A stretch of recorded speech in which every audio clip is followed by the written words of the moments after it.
You can't do that to people. Very pro-business.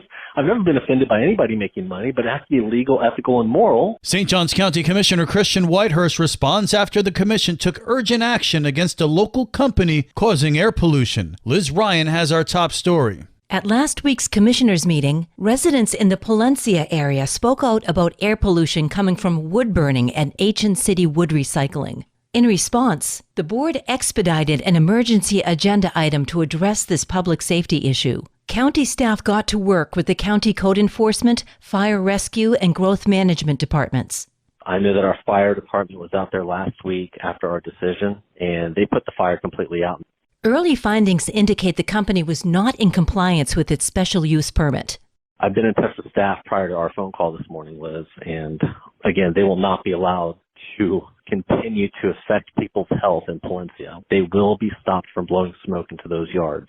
At the meeting, stories like this were told about effects the smoke was having on the neighborhood. I was awoken at 1:30 a.m. by an intense smell of smoke and believed my home was on fire. My 2 elementary-aged children woke up with sore throats, and the school thankfully deemed it unsafe for children to have outdoor recess or PE. The following day, I attempted to work in the garden, but ash was falling all around me. And Commissioner Whitehurst was outraged. Liz, if you owned a wood recycling company and you were told one time that you're affecting these homes with black smoke blowing into people's backyards, you would never continue doing that. You'd find a way to mitigate that situation somehow, some way, because you're a responsible person. You care about your neighbors. The county has issued a cease and desist letter to the business. These folks have been doing this time and time again. They cannot be allowed to do it, and they won't. I reached out to Paul Laubacker of Ancient City Wood Recycling, and he told me there would be no more burning on the property, and they're waiting for the DEP to establish a remediation plan. For St. Augustine's Local Morning News, I'm Liz Ryan. This local news is a service of your hometown Toyota dealer, Beaver Toyota US 1 St. Augustine, here to wow you. We don't want to add to the traffic congestion, the problems.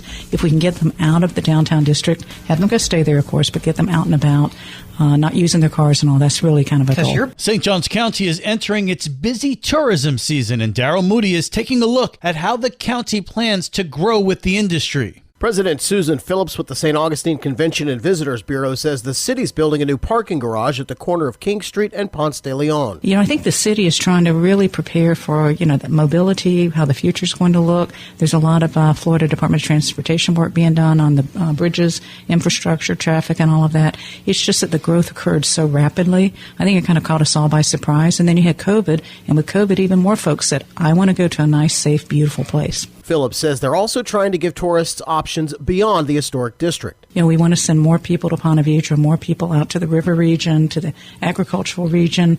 The downtown gets pretty saturated, but of course that's where a lot of developers still want to build. I think what we're going to see in the next few years is a lot of limited service properties that are going to be near the interstate. That's good because they can handle some of our sports tourism, the groups that come here. That'll help us out a little bit and spread folks out across the county. Phillips says the county has about 8,000 hotel rooms to accommodate guests. For St. Augustine's Local Morning News, I'm Darryl Moody. We're a come-as-you-are organization, and we take individuals from all walks of life, all paths to recovery. Brock Bertolo of Discover and Recover, a nonprofit taking wellness further with its unique approach toward healing, is holding a ribbon-cutting ceremony this week. The ribbon cutting of the latest location for Discover and Recover will be this Friday, March 15th, from 3 to 5 p.m. with the ribbon cutting at 4 o'clock at 3105 North Ponce de Leon Boulevard in St. Augustine, showcasing the organization's approach to wellness, from peer support to volunteer opportunities to Narcan distribution. First, we focus on advocating for policies that benefit those in recovery, eliminating any stigmas that revolve around the substance use disorder community. So the second thing that we focus on is education. This might look like where we perform Narcan trainings. There's so much that we do on a regular basis and so many different businesses and organizations that we work with hand in hand. The program has a distinguished peer support aspect. This is what we focus on more than anything else, and this would be our peer support. Peer support is provided by our employees who are all certified recovery support specialists. This is more one-on-one, more of a welcoming, situation, because what we focus on is come as you are. One of the end goals is helping to foster independence. No, we're not going to make the phone calls for them to these employers.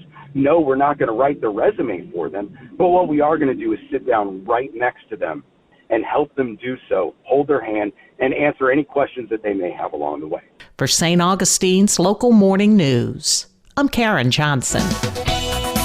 And now you're up to date with St. Augustine's Local Morning News. I'm Rich Carroll.